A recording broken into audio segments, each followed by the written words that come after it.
bulan berpuasa, tiba Syawal kita rayakan dengan rasa gembira.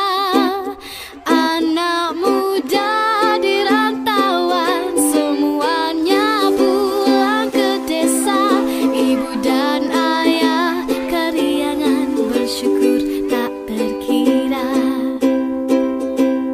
Kuih dan muih beraneka macam, makanlah jangan hanya dipandang. Ketupat rendang sila nikmati, kawan penat memasak malam ke pagi.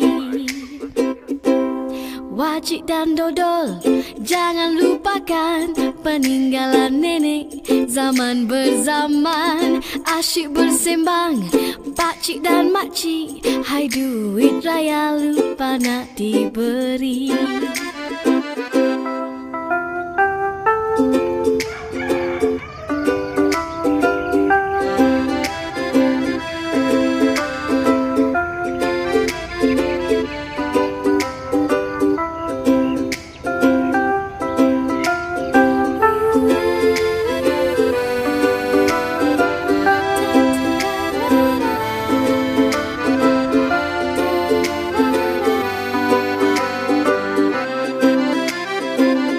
Bertukar senyuman dan salam, ziarah menziarahi, tutur dan kata yang sopan, saling memaafi.